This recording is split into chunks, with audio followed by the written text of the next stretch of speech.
Bon ben, cette vidéo risque d'être assez courte. Après avoir découvert le grand Condor, nos amis se reposent après une journée de dur travail, et c'est tout à fait compréhensible. Bien entendu, Phase de singe et bégayeurs font les guignols même dans leur sommeil, évidemment. Et alors ils sont réveillés par le tonnerre, la terre qui tremble.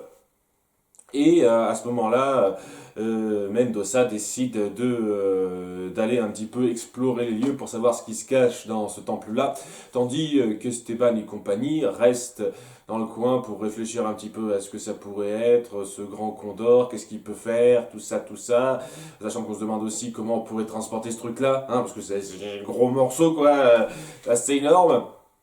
C'est là qu'il découvre un quipou coincé dans son bec. Esteban, sur le coup, oublie son vertige et décide de grimper, aller le chercher. Et c'est vers la fin, en toute hauteur, qu'il se rend compte. Ah oui, merde, j'avais oublié.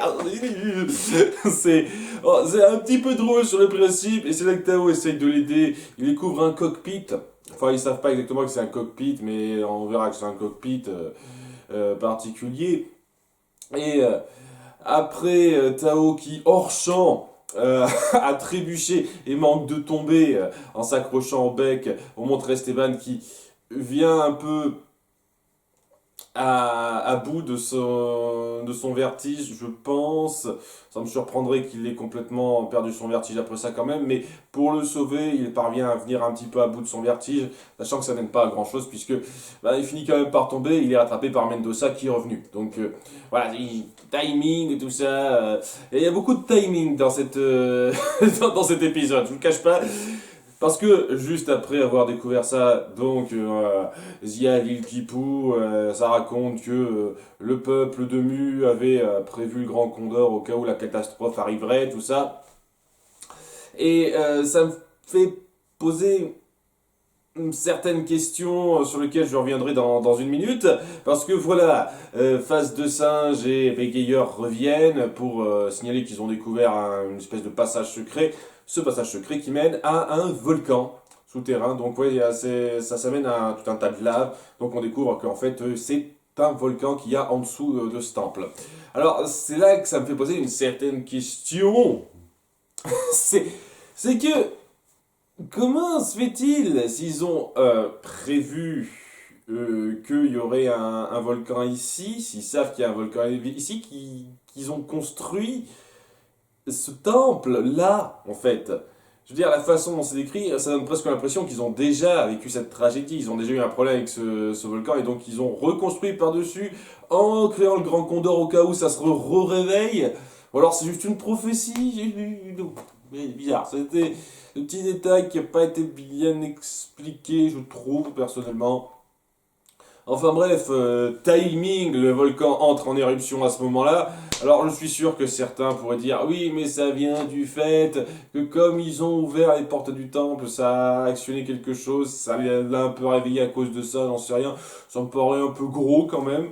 Je vois pas pourquoi une espèce de porte qui s'ouvre dans les pierres, ça réveillerait le volcan, mais bon, voilà, si vous le dites. Et alors qu'ils essayent de s'enfuir, ils sont rattrapés par les Urubus qui les ont pourchassés, et donc ils ont nulle part où aller, parce que s'ils foncent vers les Urubus, ils sont morts. Et dans le reste des options, il y a le volcan. Cela dit, les Urubus, c'est un problème plus grave à court terme, donc Mendoza a une idée très intelligente que j'ai bien aimée, c'est-à-dire le fait de retirer les médaillons des tétons de la déesse. Ouais, j'ai toujours du mal avec ça, c'est le petit détail. Et donc, ça leur permet d'entrer rapidement, juste avant que les portes en pierre se referment, tandis qu'au passage, Phase de singe fait son boulet, hein, comme à son habitude. Ils adorent faire leur boulet, hein, parce que c'est drôle. J'ai énormément de mal avec ces deux personnages, je vous cache pas, plus ça va, plus il me saoule. Hein. Et donc ouais, c'était intelligent quand même de la part de Mendoza, parce que ils ont réussi à entrer dans le temple en fermant l'accès. Cela étant, ils sont toujours piégés à l'intérieur avec un volcan qui va pas tarder à entrer en éruption.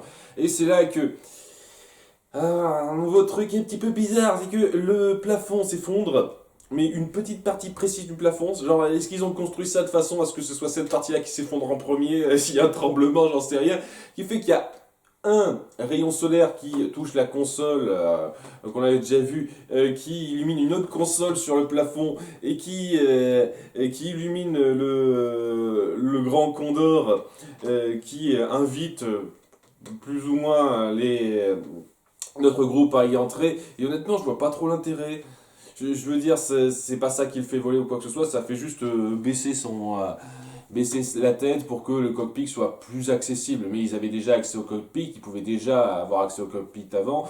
Donc je trouve que ça aurait été pas plus mal qu'ils aient eux-mêmes l'idée d'entrer dans le cockpit plutôt que ça, quoi. C'est un petit détail que j'ai trouvé très superflu pour créer de la magie là où il n'y avait vraiment pas besoin. Et donc en entrant dans le cockpit, ils se font éjecter en l'air par la lave qui entre en éruption.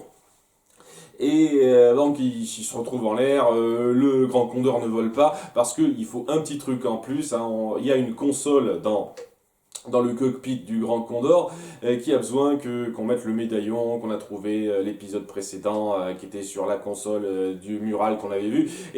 Et donc en mettant ce médaillon, ça fait que le Grand Condor vole. Et c'est ainsi qu'on se retrouve avec notre emblème iconique de la série, notre grand moyen de transport qui va aider Esteban et compagnie.